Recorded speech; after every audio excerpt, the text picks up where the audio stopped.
Hello everyone, আপনারা সবাই কেমন আছেন? আমি আলহামদুলিল্লাহ ভালো আছি।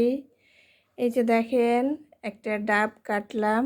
ডাবটার কতগুলা পানি, ভরপুর পানি ডাবটাতে ছিল। বন্ধুরা, ইফতারির সময় এই শরবত পানি না খেয়ে এই ডাবের পানি দিয়ে ইফতার করব। এই যে দেখেন, ডাবের পানি ইফতারির সময় খাওয়া খুবই উপকারী। তো বন্ধুরা, এই যে দেখেন আমাদের গাছের ডাব, আর এই ডাবটা কত বড় বন্ধুরা। এই যে দেখেন, এই যে কি পরিমাণ পানি এই ডাবটা দিয়ে বের হচ্ছে। এই যে দেখেন, এখনো পর্যন্ত পানি, এই গামলাটা প্রায় আধ গামলা হয়ে গেছে। ডাবটার পানি, এখনো পানি বের হচ্ছে। এই যে দেখেন, আমাদের ডাব গাছের ডাবগুলা অনেক বড় বড়, আর এই ডাবগুলাতে প্রচুর পরিমাণে পানি আছে। আপনারা দেখেই বুঝতে পারছেন বন্ধুরা। এই যে দেখেন, এখনও অনেক পানি রয়েছে ডাবটার ভিতরে। এই যে একটু করে ঝাঁকি দিলেই বের হচ্ছে। আর পানিগুলা সেই স্বাদ বন্ধুরা, খুবই মিষ্টি। আর যদি রোজা থাকার পরে এই ডাবের অরিজিনাল পানি দিয়ে ইফতার করা যায়, তাহলে তো কথাই নেই। এই ডাবের পানি খাওয়া খুবই উপকারী বন্ধুরা।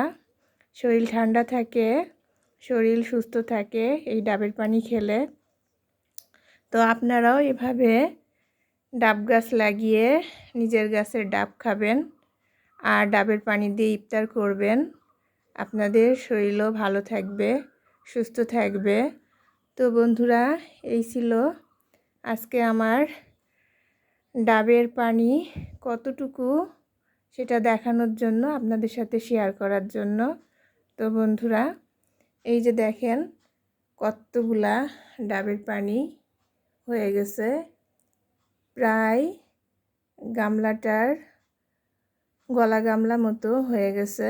তো বন্ধুরা, এই যে দেখেন ডাবটাও বিশাল বড় ছিল। আর আমাদের এই গাছের ডাবগুলা অনেক বড় বড় হয়, দেখতেই পাচ্ছেন বন্ধুরা। এরকম ডাবের পানি সবারই খেতে ইচ্ছা করে। তো বন্ধুরা, আপনাদের সবার দাওয়াত রইল, যারা যারা এরকম গাছের টাটকা ডাবের পানি খেতে চান, সবাই চলে আসবেন আমাদের বাসায়। তো বন্ধুরা, আজকের মতো বিদায় নিচ্ছি। সবাই ভালো থাকবেন, সুস্থ থাকবেন। দেখা হবে পরবর্তী ভিডিওতে। সেই পর্যন্ত সবাই আমার জন্য দোয়া করবেন। আল্লাহ হাফেজ।